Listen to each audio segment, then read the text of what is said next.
À Lyon en 1896, la rumeur n'avait pas besoin de mots gras pour tenir un quartier, elle circulait par la pente des escaliers, par la poussière de soie qui dort dans les plis des rideaux, par le souffle des métiers jacquards qu'on croit arrêtés alors qu'ils gardent une vibration basse.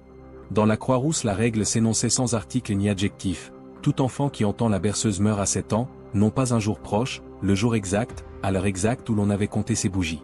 La rumeur ne promettait pas de spectacle, elle dressait un calendrier, elle apposait une croix pâle sur des portes en silence, elle faisait passer entre mères un geste bref, 2 doigts posés sur la gorge d'un bébé pour vérifier que la voix d'une autre n'a pas pris son droit. Les canuts, qui avaient appris bien avant les autres que le tissu de la ville se tend et se rompt selon des raisons qui dépassent la force des bras, racontaient la berceuse comme on parle d'un nœud qu'on a laissé dans une chaîne, on ne le montre pas, on apprend simplement à l'éviter. La jeune mère qui prit la rumeur à bras le corps ne venait pas d'une lignée de métier, elle avait épousé un teinturier d'atelier, elle savait l'odeur du pastel et de la garance, elle savait la patience des cuves, elle ne savait pas la langue des cartons perforés ni la musique des navettes, elle apprit en marchant. Son enfant, né en octobre sous un ciel bas qui tient les vapeurs au ras du sol, portait un prénom simple qui n'offre pas de prise aux légendes, elle posa ce prénom sur des draps bouillis, elle posa des pois de fonte au pied du berceau pour que le plancher, vieil orgue des maisons hautes, cesse de se croire une scène. Elle rencontra la règle mince et tranchante au détour d'un escalier, une femme d'étage laissa tomber sa bassine trop tôt dans la matinée et la secousse remonta par toute la cage, la berceuse passa comme passent les pots d'air qui gardent une odeur, une mélodie de 6 notes qui ne prennent pas la peine de se faire admirer, une chute puis une remontée sèche, un intervalle trop poli pour être innocent. La mère ne reconnut pas une chanson, elle reconnut l'effet, la minute de gorge qui se serre chez les bébés lorsqu'une vibration étrangère tire sur la respiration. Dans les ateliers où la lumière entre par bande, on n'entend pas seulement le bruit des lisses, on perçoit la ville par sa distribution d'écho, aux heures où les métiers se taisent on distingue d'autres cadences qui profitent du silence, conduite d'eau chaude, tuyaux d'aération, cours intérieur qui amplifie une voix par inadvertance. La berceuse, lorsqu'elle passait, n'avait pas besoin de gorge humaine pour exister, elle empruntait la peau des murs, elle se glissait dans les gaines, elle sortait par les bouches d'aération comme un fil de vapeur qui refuse de se réduire à rien. La mère apprit à reconnaître ces apparitions rares, l'hiver à la tombée du soir quand les ateliers cèdent la place aux cuisines, le printemps à l'heure des lessives étendues trop tôt, l'été à la minute des fenêtres ouvertes où l'air hésite entre les cours et la rue, l'automne quand la pluie redonne au toit la voix d'un instrument. Les femmes du quartier n'accordaient à la rumeur ni un culte ni un procès, elles se contentaient de garder des habitudes de sauvegarde, éloigner le berceau des conduits, bourrer de laine les fentes, poser des terrines d'eau sous les fenêtres pour alourdir l'air, apprendre aux plus grands à ne pas répéter des mélodies qu'ils ne comprennent pas. Elles ne transmettaient pas des paroles, elles transmettaient des gestes. La jeune mère, parce que son enfant appartenait à la fragilité exactement visée par la règle, fit ce que font celles qui ne veulent pas laisser aux mauvaises mécaniques la liberté d'entrer, elle se mit à compter. Elle ne compta pas seulement les jours, elle compta les circonstances, les vents, les heures, les maisons où la voix passe, les couloirs qui la rendent, les caves qui l'avalent, les escaliers qui l'ornent, elle composa un cahier de repérage comme le ferait un charpentier qui renonce à la superstition en préférant la carte. Elle remonta, par les noms murmurés, vers l'origine supposée, une fabrique de soie qui avait fermé 2 ans auparavant après un incendie d'étage, on avait sauvé les métiers mais on n'avait pas conservé les archives au propre, des cartons brûlés traînaient encore dans une pièce humide, la mère demanda aux mains qui désormais servent de concierge la permission de regarder, elle n'eut pas besoin d'insister. Les hommes qui gardent les ruines aiment la netteté qu'apporte une recherche honnête. Elle trouva des liasses que la suie avait collées entre elles, elle les posa au soleil pâle d'une cour, elle sépara feuille après feuille en comprenant que la fabrique avait tenu la musique du quartier autant que ses tissus, les chefs de pièce, pour régler les métiers, avaient consigné des motifs non seulement en dessin, mais ensuite de coups et d'intervalles, pas de solfège de conservatoire, un langage de cadence et de dents, autant pour la navette que pour l'oreille des ouvriers. Au milieu de ces relevés elle repéra une suite récurrente notée autrement que les autres, si très court formant une ligne qui remonte après une chute, une annotation mince à côté, berceuse cadran, mot sans article qui trahit l'usage d'atelier, on nomme ainsi ce qui doit retomber à l'heure et recommencer au quart. La mère recopia la suite dans son cahier, elle la murmura sans voix pour ne pas l'offrir au mur, elle sentit dans son propre corps la petite contrainte essayée par la cadence, une invitation non à dormir mais à remettre une respiration au pas exact d'un instrument. Elle se souvint d'avoir lu chez les teinturiers un avertissement qui ne concerne pas la musique et pourtant la concerne, ne pas imposer à l'eau des remous qui contredisent l'ébullition, ne pas contrecarrer une amplitude au moment où elle veut se taire, la berceuse opérait avec la même autorité, elle voulait imposer aux enfants une reprise à l'endroit qui convient au métier, pas au corps. Dans une armoire tombée en biais elle trouva des cartons perforés qui n'avaient pas brûlé, des bandes de Bristol brun que l'on passe sur les métiers jacquards pour dicter au tissu l'alternance des fils, ces cartons, percés selon des motifs, contiennent des musiques qu'on ne chante pas, ils ordonnent des levées et des chutes, ils programment des hésitations, ils imposent des intervalles. La fabrique avait consigné, avant l'incendie, des essais de réglage pour des armures nouvelles. Les cartons portaient des séries rapprochées de perforations qui, si on les lisait non comme un texte de trame mais comme un champ de commande, traçaient la même figure que la berceuse du quartier: chute brève, remontée sèche, plateau court, petite chute, retour, boucle. Des initiales au crayon bleu revenaient au dos: EM, non pas un nom de patron, probablement la marque d'un contremaître. La mère replia les bandes dans son cahier pour superposer le motif à celui qu'elle avait recopié. Il coïncidait, elle en conçut une conclusion sans pathos: la berceuse n'était pas une chanson venue d'une mère aux autres, c'était une mécanique qui avait trouvé la bouche des murs. L'idée hérissa l'épiderme plus que la peur. Les corps d'enfants ne supportent pas les cadences qui appartiennent aux métaux, une respiration qu'on remet à un cadran cesse de s'appartenir, et l'âge de 7 ans, qui dans le quartier signifie aussi l'âge où l'on confie aux petits des courses et des gestes qui les séparent du berceau, devient la page où la règle, si elle a pris racine, se paie. La mère pointa son index sur son propre cahier et composa ce que la rumeur refuse d'ordinaire: une méthode: il faut couper le chemin de la berceuse, non pas par une interdiction sonore qui exciterait l'orgueil des murs, par des corrections de matière, draps lourds posés sur les conduits, eau dans des bassines à hauteur de cheville, désaccord par des objets qui refusent les résonances, déplacement de berceau loin des cages d'escalier qui amplifient, rotation des couches vers les pièces les plus sourdes. Elle constata que ces gestes déjà circulaient, elle les ordonna. Elle donna à la Croix-Rousse un pli nouveau, l'arrêt avant la note, comme on l'avait fait à Paris pour les minutes d'illumination, sans connexion consciente entre les deux lieux et pourtant avec la même bonté des matières. Elle voulut savoir d'où venait l'autorité de la suite inscrite sur les cartons, non pas pour établir une culpabilité, pour trouver l'endroit où agir si la rumeur trouvait des bouches trop ouvertes. Dans un tiroir presque vide, sous des comptes de commande et des fiches de paie épaisses, elle découvrit un carnet d'essais portant l'hiver 1889 en tête. La fabrique y avait tenté, dans des saisons de tension sur les prix, de faire jouer des métiers plus vite au moment où les canuts demandaient un tarif plus juste. Le contremaître avait organisé des nuits de réglage où l'on posait derrière les lisses des masses d'eau pour alourdir l'air et où l'on chantait, pour l'atelier entier, des suites de 6 notes afin de maintenir le pied au même endroit. La notation n'avait pas ce goût de folklore que les journaux aiment à donner au quartier, elle avait la sécheresse d'un plan: tenir la marche par un chant, garder la cadence en fixant une petite mélodie, faire du corps un instrument. Ceux qui écrivaient ne se souciaient pas des berceaux, ils parlaient de rendement, de reprise, de casse réduite, ils ignoraient qu'un escalier apprend plus vite que les hommes. La mère reconnut, à la lecture indifférente de ces pages, le mécanisme cruel qui naît sans intention de crime: on invente une solution pour une machine, la solution se répand comme une odeur, elle s'installe dans des murs, elle trouve de l'écho, elle gagne un lit, elle passe d'une bouche à l'autre sans qu'on la sache coupable, et un jour on compte des morts qui semblent tenir d'un compte quand ils s'inscrivent dans un registre. La Croix-Rousse n'aime pas les procès, elle préfère les corrections. Elle choisit de donner à la mère des fonds pour bourrer de laine les conduits des immeubles les plus bavards. Elle accepta de déplacer des cuisines, de renoncer aux casseroles qui chantent trop, d'interdire les tambours à certains étages, d'enseigner aux grandes sœurs la petite science de l'évitement. Le cahier s'enrichit des lignes utiles: ne pas battre des tapis au moment où la maison garde les sons, ne pas faire de lessive le soir dans les bassines de zinc, ne pas laisser les fenêtres ouvertes en coin à la minute où les tuyaux se décident à chanter, préférer des étoffes lourdes aux rideaux légers dans les pièces de couchage, poser des chiffons mouillés sur les bouches d'aération au jour de Vendée, déplacer les berceaux d'un demi-pas toutes les semaines pour éviter la fixation d'un nain. La mère nota aussi la variation qui intéresse l'oreille autant que le cœur: la berceuse inversée ne tue pas, la rumeur l'affirme mais ne l'explique pas. Elle constata par l'expérience qu'une suite renversée, si elle est offerte au moment où les murs cherchent la note, brise la tentative: un air qui remonte ou l'autre descend, un plateau plus long, une fin qui refuse la boucle, cela suffit souvent à empêcher l'atelier invisible de prendre. Il ne s'agit pas d'apprendre une chanson à des enfants, il s'agit de donner à une maison une intention contraire, une règle de respiration qui refuse le cadran. Cette découverte ne tenait pas du miracle, elle appartenait à la même physique qui régit les ateliers: un motif ne s'impose que si rien ne le contredit, une mesure ne gouverne que si l'on consent à la suivre.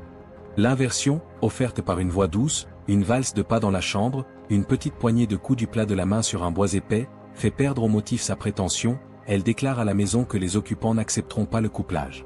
La mère enseigna cet art aux femmes qui voulaient bien écouter, non par réunion, par voisinage, par de simples visites où l'on plie des draps et où l'on raconte très vite ce qu'il faut savoir. Elle offrit non un chant, une boîte à outils de gestes.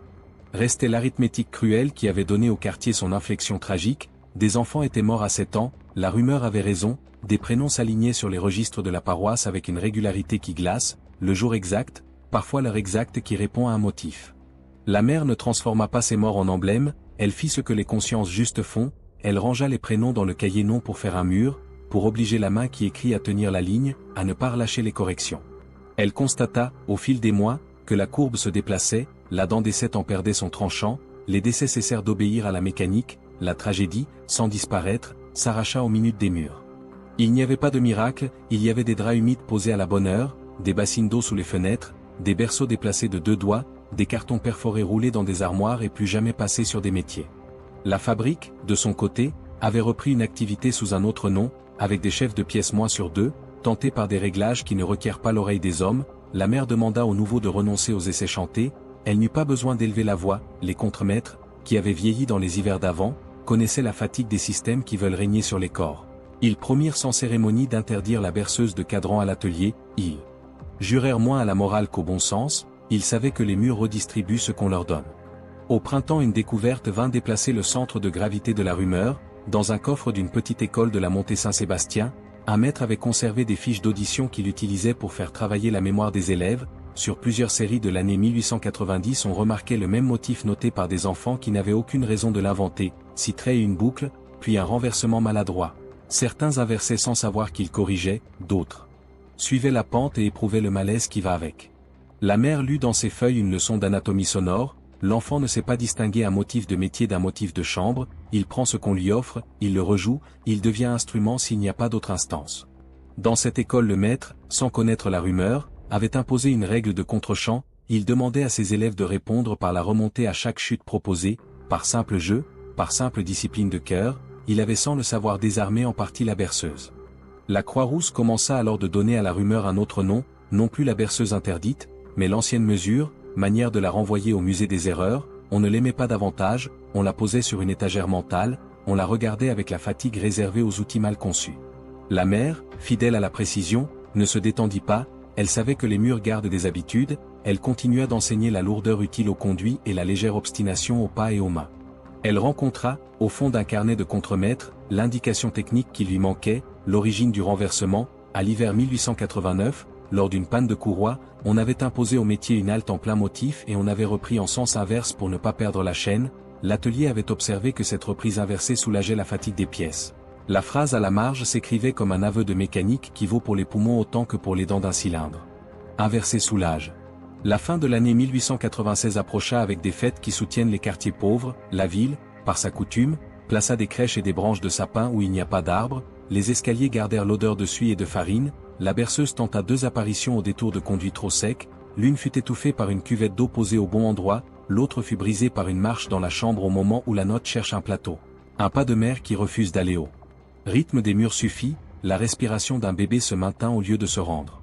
La rumeur, qui après les corrections aime à se fatiguer, perdit quelques dents, elle conserva son pouvoir d'alarme pour celles qui veulent rester vigilantes.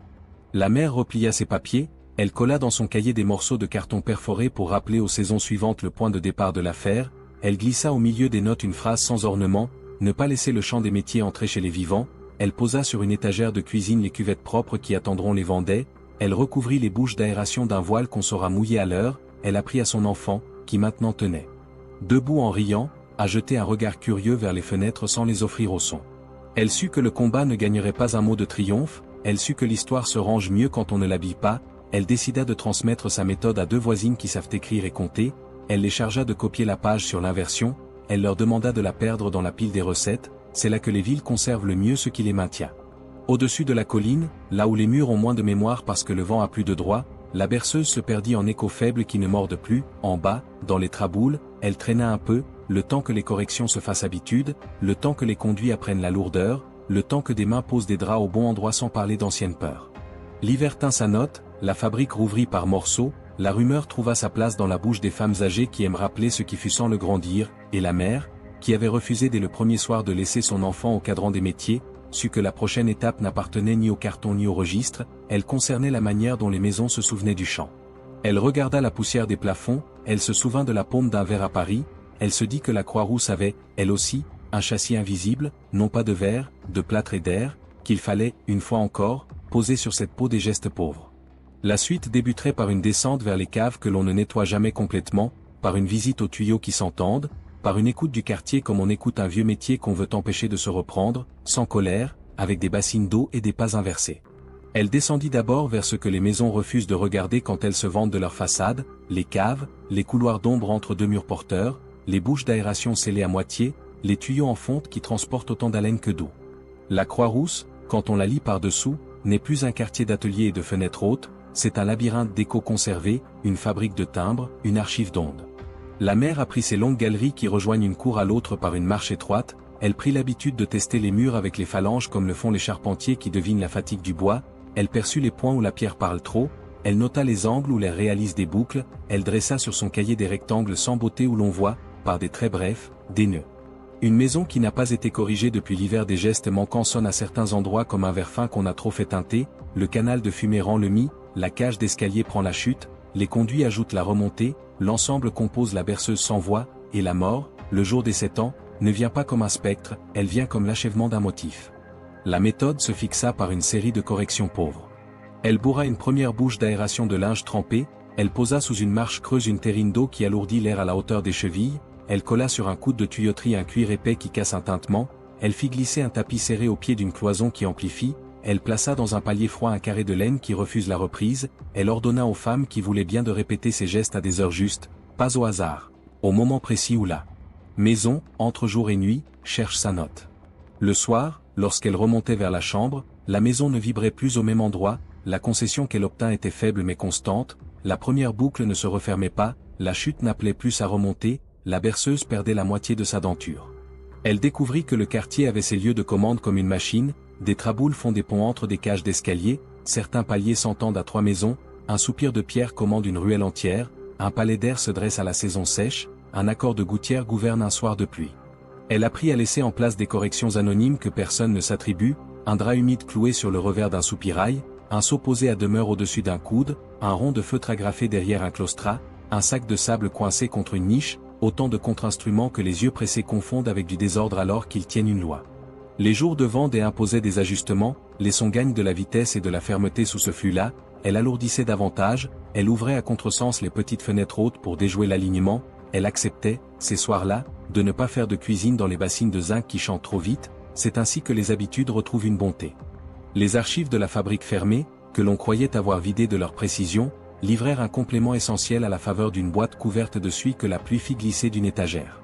On y trouva des relevés d'essais menés après minuit, on y lisait l'obstination des chefs de pièce à tenir la cadence du tissu par des moyens qui dépassent le bois et le métal, on y comptait des minutes de chant imposées aux hommes, on y notait des arrêts, on y décrivait des reprises inversées qui soulagent la fatigue des navettes. Le mot ressortait à plusieurs reprises sur le papier gras, renversement, et la marge ajoutait parfois la chose exacte que les ateliers savent mieux que les salons, le renversement sauve la pièce, il évite la casse, il allège le bâti. La mère recopia cette formule à l'encre sèche, elle ne s'enivra pas de la beauté de l'image, elle y vit une règle de respiration. Le corps, quand on lui impose un cadran, cède, lorsqu'on lui propose un renversement au bon moment, il se tient. C'est ainsi qu'elle structura une pratique sans drapeau. La veille des dates dangereuses, elle passait de cage en cage avec une bassine, elle mouillait un drap, elle le posait sur la bouche d'un conduit, elle calait la vapeur d'eau avec un linge sec pour éviter les gouttes qui forment des cliquetis, elle déposait au sol l'eau lourde qui boit les graves, elle desserrait le battant d'une porte qui, fermée, transformait le couloir en hautbois, elle déplaçait, de 2 doigts, un berceau qui s'était, à force de nuit, calé au mauvais endroit. Cette humilité, qui mise bout à bout ressemble à une science, fit reculer la mécanique. Les femmes qui l'aidaient se donnaient des rendez-vous sans parole, elles s'arrêtaient une seconde au palier exact où passe la note, elles comptaient jusqu'à 6 dans le creux de la main, elles montaient, elles recommençaient au palier suivant, elles remontaient encore, la berceuse se heurtait à des mains qui refusent d'applaudir. La rumeur fit son travail de contagion, elle remonta jusqu'aux maîtres des ateliers réouverts qui prirent peur d'être associés à des morts, ils promirent à demi-mot d'interdire les improvisations sonores, ils renoncèrent aux essais chantés qui tiennent les pieds, ils acceptèrent de reconnecter les conduits de leur fabrique aux sorties hautes afin que la maison des voisins ne serve plus de caisse. Les hommes, qui avaient ajusté des dents de métal toute leur vie, se convertirent lentement à la bonté des matières d'appoint, ils acceptèrent les bandes de feutre posées derrière les coffrages, ils acceptèrent d'ouvrir des petites fenêtres au contretemps, ils apprirent que l'air n'obéit pas par orgueil mais par confort, ils pratiquèrent des renversements sans le dire, on entendit moins leur fierté dans les cafés, on vit davantage leurs mains tremper des chiffons. La Croix-Rousse peut beaucoup quand elle a honte une heure et qu'elle agit le lendemain. Le cahier de la mère s'épaissit d'exemples.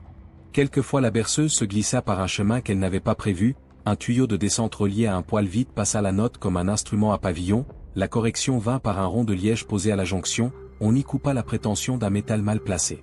Un soir de chaleur un palier fit caisse, non pas parce qu'il était beau, parce qu'on avait lessivé trop tôt, la dalle mouillée fit miroir au grave, on posa de la cendre sèche sur le carreau, on lui retira son orgueil d'eau.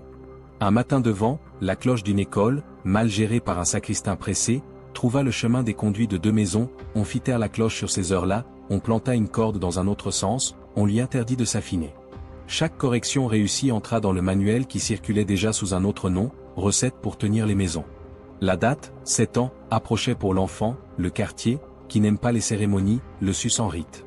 La mère resserra ses habitudes sans grimace, elle recommença la cartographie 3 semaines avant, elle visita chaque cage, elle posa de l'eau, elle changea les draps par des neufs, elle demanda au teinturier de cesser les rinçages tardifs, elle laissa la cuisine se taire au soir où la maison prend plus d'air, elle apprit au petit à compter ses pas dans l'escalier sans lui donner la superstition, elle fit de son souffle un exercice ludique, elle accepta de descendre au niveau des enfants pour leur apprendre la résistance amusée qui sauve. La veille du jour, elle regarda les nuages comme on lit la voix d'un instrument, elle sentit un vent malgré la douceur, elle ajouta des bassines au rez-de-chaussée, elle inclina les battants pour que la note d'entrée se perde. Le matin du 7e anniversaire ne voulut pas jouer au théâtre, il offrit un ciel pâle et une lumière qui hésite entre l'atelier et la cuisine, il plaça sur les marches une poussière de farine, il aligna les pas sur d'épaisseur régulière. La mère étira sa journée comme on étire un fil sans le casser, elle accompagna le petit vers des jeux de cour qui ne sonnent pas, elle refusa la pièce où l'écho se félicite, elle glissa sous le banc de l'entrée un drap que personne ne voit, elle posa, contre une porte, un sac de laine. Leur fit son pas, elle ne vint pas comme une charge, elle se jucha sur la cage, elle tenta de bâtir sa boucle, l'escalier offrit la chute, la fontaine de la cour fournit la remontée, la maison rappela l'habitude du motif, et c'est là que le renversement, appris dans des pages graisseuses d'atelier, trouva sa place. La mère se leva, non pour chanter, pour faire de sa marche une contre-mesure, elle monta 2 marches au moment où l'escalier appelle la descente, elle posa le poids du corps sur l'appui contraire, elle occupa par un pas habité l'exact intervalle où l'air voulait imposer sa règle, elle offrit à la maison un plateau plus long que d'ordinaire, elle refusa la boucle. Le bruit ne parla pas, l'enfant regarda sans comprendre qu'il était passé à travers une note, la maison, privée de partenaire, ne sut pas finir sa cadence. Dans la chambre, juste avant la bougie que l'on posera au soir, le dernier piège se montra par un rien, une armoire creuse, vide d'habits car on les avait étendus, se fit petite caisse, elle promit au mur la note finale, on glissa au fond un drap roulé, la voix s'épaissit, elle perdit son fer, elle se coupa. La minute exacte, celle que les registres avaient tant de fois notée, passa sans emporter son dû, le petit eut faim, il demanda du pain, il mâcha, la maison, déshonorée de chaud, rendit un souffle banal, la berceuse n'obtint ni silence ni larmes, elle se perdit comme un air qu'on ne se rappelle pas.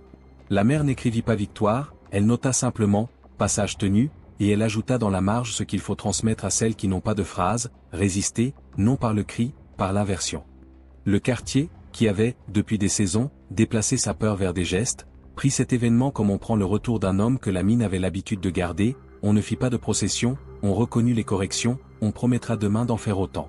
Les femmes réordonnèrent leur cuisine selon le manuel, une claustration de rideaux lourds pour les heures nerveuses, des bassines qui attendent sous les fenêtres, des chiffons roulés en permanence dans des tiroirs pour caler les couvercles de casseroles, des pas appris aux grandes qui s'occupent des petits, un art d'habiter. Les hommes d'atelier changèrent les heures de réglage, ils fermèrent pour de vrai les conduits qui donnaient dans les cages des voisins, ils renoncèrent aux essais de nuit où l'on aime trop entendre l'écho de son propre génie, ils acceptèrent d'écrire sur leurs affiches un mot que les bureaux ne connaissent pas, silence à l'heure des berceaux. Une curiosité plus sombre se glissa pourtant par une cour, on dit qu'un contremaître d'avant, celui des initiales notées au dos des cartons, avait quitté la fabrique peu après l'incendie et qu'il vivait dans un logement bas où l'on entendait beaucoup, on parla d'un homme qui réglait encore des choses invisibles avec un diapason, on évoqua des visites chez lui à des heures où l'on ne visite pas. La mère, fidèle à la règle de ne pas nourrir ce qui se fait spectacle, fit descendre sa peur vers l'inventaire, elle suivit les rumeurs comme on suit des conduites, elle cartographia les traboules autour de ce logement, elle posa ses bassines sur les points où l'on se disait que la note venait, elle regarda le soir si les corrections l'emportaient. La maison suspecte cessa de s'entendre au bout de 3 semaines, peut-être parce que l'homme avait renoncé, peut-être parce que les femmes avaient imposé leur douceur lourde, peu importe, la rumeur perdit l'envie de donner un visage au mal. Il fallut ensuite transformer ce cas en règle transmissible.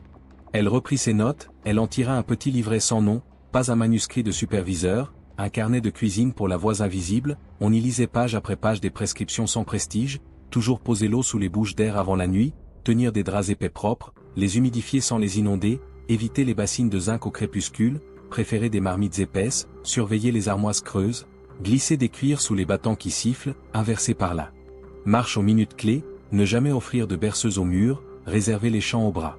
Elle glissa ce livret dans des mains qui ne mettent pas de nom sur les couvertures, des épicières, des couturières, des blanchisseuses, elle les pria de le perdre au milieu des recettes, c'est là que les villes sauvent ceux qui sauvent. L'hiver suivant rendit sa dent, la berceuse tenta de reprendre par une variation, non plus une chute sèche, une sorte de glissando né à la faveur de l'humidité, la correction demanda non plus de l'eau mais de la chaleur sèche, on alluma un four banal plus tôt, on ouvrit une trappe, on fit monter une bouffée qui tua la nuance, la maison apprit que le remède varie comme varient les sols. Un printemps très doux imposa l'inverse, trop de chaleur dans les conduits fit bouillir l'air, les pots d'eau redevinrent utiles, les draps mouillés calmèrent l'orgueil, la méthode tenait parce qu'elle ne croyait pas à un talisman, elle préférait des matières à des mots. Le nom de la berceuse changea une seconde fois dans le quartier, on cessa de l'appeler interdite, on la nomma l'ancienne, la formule suessa à force d'être répétée, elle cessa d'ouvrir les bouches, elle trouva sa place dans les commérages qui ne mordent plus. La mère continua, parce que les maisons ont la mémoire tenace, à passer ses draps sur les bouches d'air, à caler les portes, à vérifier que les conduits n'alignent pas un solfège, à apprendre aux enfants le pas inversé qui innocente une marche. Elle accepta que son cahier soit recopié par d'autres écritures, elle laissa s'ajouter des additifs utiles, ne pas tendre les draps trop bas pour ne pas créer de poche, ne pas jeter l'eau dans les couloirs au risque d'une caisse, laisser une fenêtre ouverte juste assez pour qu'un air croise un air. Elle se fit, sans grade, intendante d'un art domestique.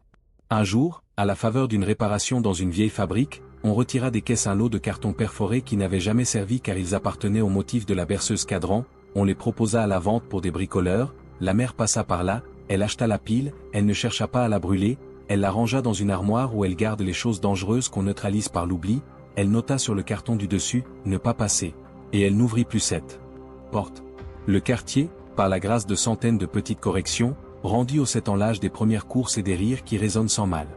Le motif, qui est une volonté de matière plus qu'une malédiction, se heurta désormais à des bassines, à des draps, à des pas, à des portes, il renonça. La suite appartenait au temps, non plus au cadran. Le quartier reprit souffle avec une lenteur de métier remis en état, la peur se retira d'un pas mais elle ne quitta pas les marches. Les corrections s'inscrivirent dans le quotidien comme des gestes de lessive, bassines prêtes, draps lourds, ronds de feutre, sacs de sable, portes calées, pas inversées. La mère, qui avait tenu la minute exacte pour son enfant, se garda de croire la mécanique domptée. Elle observa la Croix-Rousse comme on surveille une pièce fragile, à l'écoute des retours. Les maisons, lorsqu'elles ont appris une note, tentent parfois de la rejouer par orgueil, et la berceuse, même privée de gorge, cherchait encore des conduits. Le livret circula de cuisine en cuisine, sans signature, dissous entre recettes de soupe, inventaire de lessive et mesures d'atelier. La rumeur, dégonflée, cessa de promettre la mort comme une fatalité, elle nomma désormais un risque qui se tient à distance si l'on tient aux matières. Des exceptions, pourtant, se présentèrent avec la rigueur sèche des registres. Dans 2 immeubles serrés contre une traboule humide, la date de cet an redevint une dent. Les corrections avaient été posées, les bassines remplies, les draps maintenus, les pas inversés appris. La maison avait gardé l'ordre comme un devoir, et pourtant leur mordit. La mère reprit son cahier, refit la carte, chercha non l'ennemi mais la faille. Elle découvrit que l'inversion avait été placée au mauvais moment, non devant la chute mais derrière, sur le plateau, trop tard pour empêcher la boucle de se fermer. La marche contraire, si elle arrive après l'embrayage du motif, ne libère pas, elle fixe. La différence tenait à la demi-respiration. Elle inscrivit sur son livret une précision qui n'a pas l'air de littérature, inverser avant la prise, jamais après, occuper la place de la chute, pas celle du repos. Ce détail devint la charnière de la méthode. Les maisons, une fois averties, acceptèrent la correction. En relisant les notes d'atelier sauvé du feu, elle trouva, au bas d'une page, ce qui manquait au quartier. Une main ancienne avait noté à propos des renversements de métier, toujours reprendre sur la dent du rocher, pas à la moitié, sous peine de casse. Le fer et le poumon acceptent la même loi. Les pas inversés durent apprendre l'exigence du rocher. La mère traduisit la phrase dure en geste de palier. Elle enseigna aux femmes le moment exact, celui où la cage recueille la chute, l'instant où la main, posée sur le bois, sent une pression dans les doigts. Les maisons ont des pulses, elle les livre aux paumes qui veulent bien s'y prêter.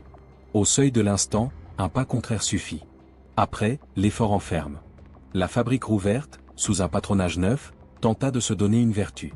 On y proscrivit les essais de nuit, on y abandonna les cartons perforés de la berceuse cadran, on y préféra un silence de reprise, on y disposa des lanières de feutre derrière les coffres.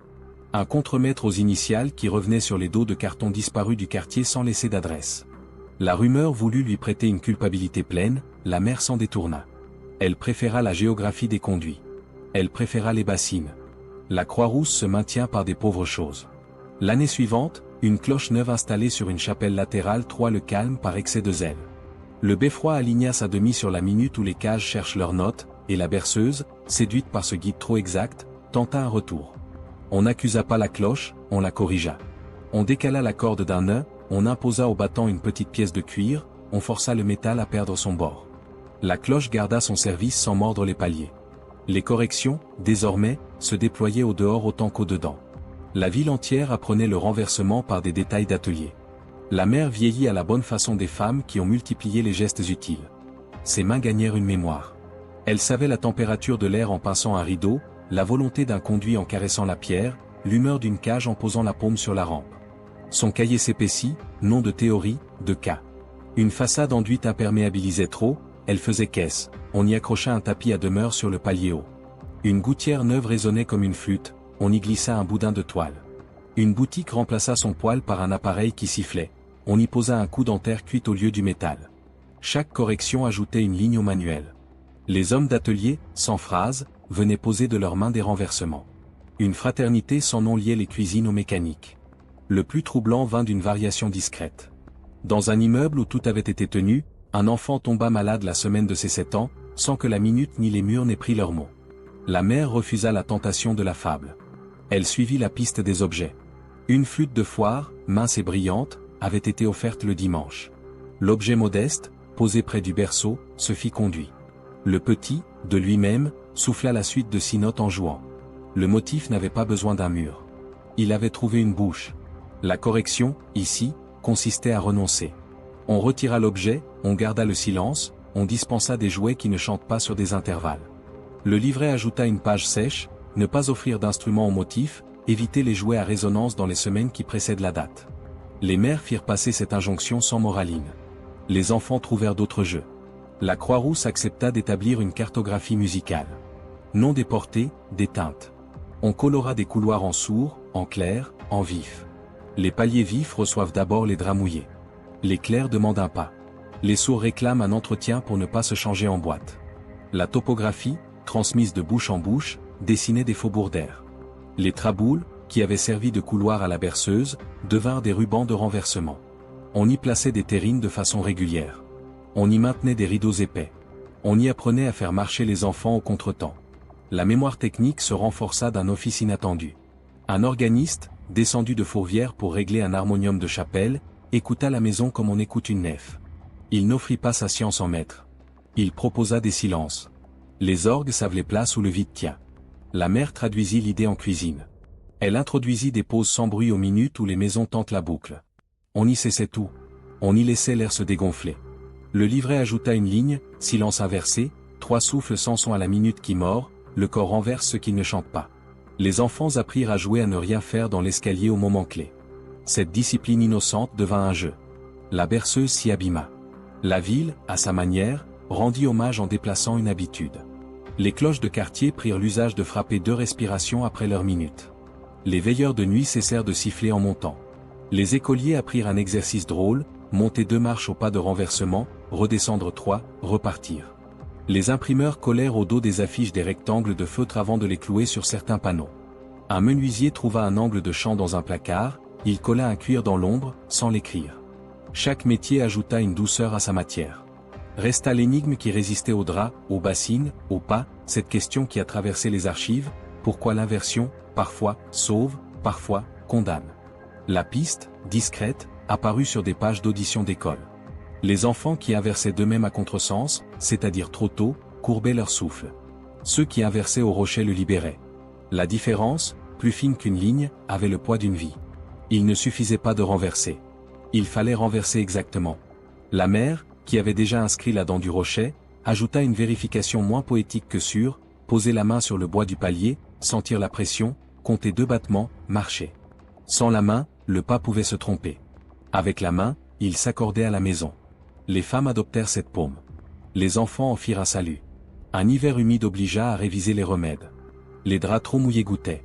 Les gouttes devenaient tintements. Les tintements couchaient des notes fines. On apprit à pressurer les tissus avant de les plaquer. On apprit à couvrir les bassines d'un linge pour éviter les miroirs. On apprit à tourner l'ouverture d'un soupirail vers un mur épais. Le livret se fit précis comme un atelier, torqué, appuyé, détourné. Les hommes, en lisant sans le dire, reconnurent leur langue. Ils la pratiquèrent à la maison. Le renversement devint domestique. La fabrique, elle, éprouva la tentation de la vitesse, un nouveau propriétaire voulut serrer les dents des métiers, la ville parut de nouveau prise de fièvre. Les chefs de pièce refusèrent avec une mauvaise grâce tranquille. Ils expliquèrent sans sécheresse que la casse coûte plus que la lenteur. Les maisons, par mimétisme, gardèrent la correction. Un carton perforé troué selon la berceuse cadran reparut sur une table. Il venait d'un grenier vendu au poids. On le rangea dans l'armoire au danger. On écrivit dessus « Ne pas passer ». On laissa le carton prendre la poussière. La mère, qui avait vieilli, passa son cahier à 2 mains. Elle refusa les médailles que personne ne lui proposait. Elle préféra s'attarder devant les marches où l'on ne joue plus la mort. Elle constata que la date de 7 ans s'était rendue à la vie ordinaire, rire, course, bleu aux genoux. La berceuse, reléguée au rang des erreurs de fabrique, subsistait comme un bord émoussé. On l'entendait parfois dans un tuyau mal posé, dans une cage mal lavée, dans une cour trop sèche. Elle ne mordait plus. Les corrections, même absentes, continuaient de tenir par l'habitude des mains. Un soir de vent des plus forts que d'ordinaire, la Croix-Rousse entière se tendit comme un instrument malcontent. Les bassines furent posées en même temps, les draps mouillés au même geste. Les paumes vinrent toucher les bois. Les pas montèrent un palier. Les cloches attendirent. La minute passa. La ville n'eut rien à regretter. Cette coordination sans consigne révéla la vraie force acquise, non un commandement, un consentement. Les métiers, en dessous, chantaient une valse lente. Les maisons s'y tinrent. La dernière énigme, la plus fine, surgit un printemps clair. Dans une maison parfaitement tenue, dans une chambre lourde de draps, un enfant marqua un arrêt sur sa respiration, non au jour de ses 7 ans, mais aux 6 ans plus sans nuit. La mère se pencha sur les registres comme on inspecte un fil. Elle découvrit dans les cartons sauvés du feu une variante oubliée, la berceuse cadran avait une sœur, 6 traits et un plateau plus long, une dent déplacée. Les maisons, en l'ignorant, n'y avaient pas pensé. Le renversement fonctionna à la même condition, plaquer la paume, sentir la dent, marcher. Le livret ajouta une page, méfier les variantes. Les paliers vifs reçurent une terrine de plus. La Croix-Rousse repoussa ce dernier essai avec la même humilité. La jeune mère n'était plus jeune. Son enfant grandit et quitta l'âge des minutes dangereuses. Elle garda, au coin des yeux, la ride des femmes qui ont passé des nuits à écouter les murs. Elle transmit, avec ses pains et ses étoffes, la mémoire des corrections. Elle sut que l'histoire ne se conclurait pas par un acte. Elle se maintiendrait par des draps et des bassines. Elle sut aussi que, parfois, une ville oublie ce qui l'a tenue. Elle rangea son cahier dans une boîte de fer blanc, au milieu des fiches de teinture et des factures. Elle écrivit dessus des mots pauvres, renversement, matière, paume, rocher. Au seuil de la dernière saison où elle put encore arpenter les caves, elle remonta une dernière fois le couloir qui relie 3 cages d'escalier. Elle posa la main sur le bois. Elle sentit, comme autrefois, le petit appui qui précède la chute. Elle comprit que cet instant contiendrait toujours un risque, même sans berceuse, parce que les maisons aiment la mesure. Elle sourit à la pauvreté des remèdes. Elle remonta 2 marches.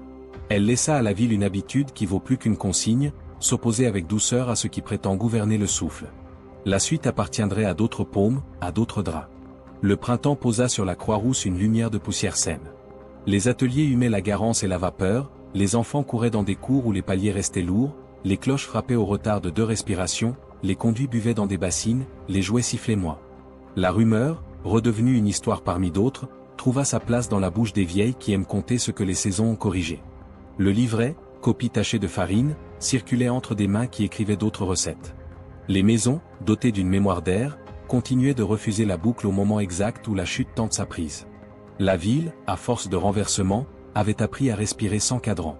La part qui restait à écrire tiendra dans la dernière section, non pour clore, pour tenir, le jour où un son neuf voudra recommencer. La Croix-Rousse, si elle se souvient de poser la paume, de sentir la dent, d'imposer le pas, saura répondre. La berceuse interdite aura fini d'être un destin. Elle sera devenue ce qu'elle aurait dû toujours rester, un motif de métier rangé au grenier, neutralisé par des draps et des bassines, gardé à distance par des mains. Les années posèrent sur la colline une poussière de paix qui ne valait pas oubli, la Croix-Rousse garda son pli de correction comme on garde une prière basse, bassine à portée, draps épais roulés dans une armoire, rond de feutre sous les battants, sac de sable au pied des soupiraux, paume posée sur le bois avant la minute qui cherche sa prise.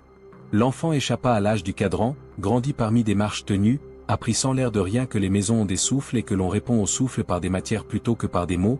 La mère vieillit avec la fatigue droite des mains qui ont déplacé 1000 fois la même bassine, elle continua d'écouter les cages, de cartographier les nœuds, de transmettre le pas inversé comme on enseigne une danse qui ne se montre pas. Le livret noirci de farine passa d'un tiroir à l'autre, il perdit des pages, en gagna d'autres, s'orna d'additifs écrits au crayon gras, ne pas tendre les draps au point de goûter, couvrir l'eau d'un linge pour éviter le miroir, caler les portes sans les fermer, inverser avant la dent, jamais après, tenir la main sur la rampe jusqu'au battement qui commande, marcher alors. La ville tenta sa tentation régulière de machines nouvelles, l'électricité gagna les rues, les tramways firent vibrer les rails, les magasins posèrent des ventilateurs à courroie dans leurs vitrines, la rumeur se chercha une autre gorge, elle s'essaya au grincement, elle tenta le sifflet des compresseurs, elle trouva peu, car les corrections avaient fait école, les hommes des ateliers qui avaient appris à desserrer d'un quart une bague acceptèrent de desserrer d'un quart une minute. L'orgueil des moteurs perdit son bord, la cadence ne trouva plus d'enfants. Un dimanche de parade fit malgré tout remonter l'ancienne peur, tambours alignés sur la montée, cuivre qui coupe l'air au moment de leur nerveuse, la cage d'un immeuble s'ouvrit comme une caisse prête pour la boucle, la mère leva les yeux, sentit la dent, posa la paume, monta le pas contraire, obtint la petite victoire qui consiste à faire rater la prise, d'autres femmes firent de même sur d'autres paliers, les tambours passèrent, la minute rendit son souffle. La ville garda son calme. Les enfants coururent après les fanfares sans devenir instruments. Dans une fabrique remise en ordre, des cartons perforés ressurgirent au fond d'une caisse vendue au poids, les initiales déjà vues revenaient au dos, un contremaître ancien avait laissé un cahier mince où la berceuse cadran se donnait comme une astuce d'atelier, tenir les pieds des hommes par 6 coups et une reprise, éviter la casse des dents au moment des fins de pièces, rien de maudit, tout de froid, l'intention n'absout pas les faits, la note avait quitté le métier. Rejoint les murs, gouverner. Des berceaux, la mère rangea le cahier sous des torchons, non par pudeur, par hygiène, on neutralise mieux ce qui a blessé en l'emmaillotant que par malédiction prononcée. La fabrique adopta une discipline sèche qui tenait lieu de morale, essais sans chant, renversement programmé pour les mécaniques mais refusé aux maisons, conduits réparés, soupiraux orientés, l'air appris à circuler sans orgueil. Les écoles intégrèrent à leur routine un jeu qui valait remède, arrêt au palier, paume sur le bois, 2 battements comptés, marche, les enfants ne surent pas qu'ils jouaient à sauver des poumons, ils apprirent un petit cérémonial de calme, ils cessèrent de confondre les couloirs avec des instruments, les maîtres, sans dogme, déplacèrent leurs des chants loin de la minute sensible, les cloches continuèrent leur retard de 2 respirations. La berceuse tenta de se réimprimer dans des objets que la modernité fit entrer chez les pauvres, boîte à musique, sifflet de foire, harmonica bon marché, elle trouva des bouches, elle fit mine de reprendre, la correction suivit en silence, on donna aux enfants des jeux de ficelles, des osselets, des toupies lourdes, la mécanique du quartier préféra l'inertie visible au son fin. La mère connut la fatigue des saisons qui se répètent et l'allègement rare des jours où rien ne mord, elle s'autorisa parfois la fenêtre ouverte au crépuscule, elle respira la garance, la buée de linge propre, un peu d'ozone, elle eut ce contentement pauvre des lieux qui se tiennent, elle continua d'écrire sur la même page des mots qui n'éblouissent pas, stable, tenu, rien, et cette ligne qui suffisait à la journée, passage tenu. Son enfant sortit de l'âge des minutes et osa les traboules sans se compter les pas, lui aussi posa par réflexe la paume avant de descendre, lui aussi sut reconnaître la dent puis l'ignorer, la transmission avait pris sa forme utile, non un récit, un geste. Des hivers rudes firent craquer des joints et chanter des gouttes, il fallut corriger autrement, l'eau trop froide devient clochette, les draps trop mouillés font caisse, la méthode s'ajusta, la Croix-Rousse apprit à presser les tissus, à poser un linge sur les bassines, à glisser un boudin de toile au pied des portes, à tourner de 2 doigts les soupiraux contre le Vendée, à sécher les paliers le matin pour empêcher le miroir de midi, on n'énonça pas ces règles à la tribune. On les griffonna en marge d'une recette de soupe, on les colla derrière une armoire, on les répéta en tapant un tapis, la rumeur cessa d'être une prophétie, elle devint un manuel. La seule rechute qui compta 20 d'un disque, on avait posé dans une arrière-boutique un phonographe, on y passait des marches, des airs, des pleurs de métal, la tête de l'appareil glissa un soir sur un sillon où 6 coups et une reprise se mêlaient par hasard, la boutique servit de cage, la rue reçut la note, les maisons prirent l'habitude de se tendre à la minute, la Croix-Rousse eut une seconde de froid, la mère entra, ôta l'aiguille, posa sur la caisse une couverture, demanda à la marchande de tenir l'appareil sur des heures qui ne mordent pas, le disque fut rangé, la gorge mécanique perdit son droit, la correction gagna un chapitre, éviter les machines à sillon au crépuscule, poser une étoffe sous les caisses, garder la main près du bras pour l'arrêter si l'air se tend.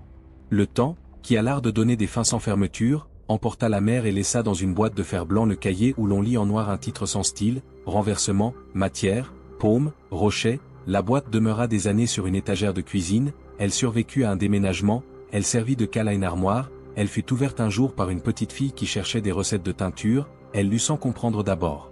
Elle reconnut plus tard la main de grand-mère Dan. Les draps posés sur les bouches d'air, elle posa sa paume un soir sur le bois par jeu, elle sentit la dent, elle marcha, la mémoire technique avait trouvé un autre corps.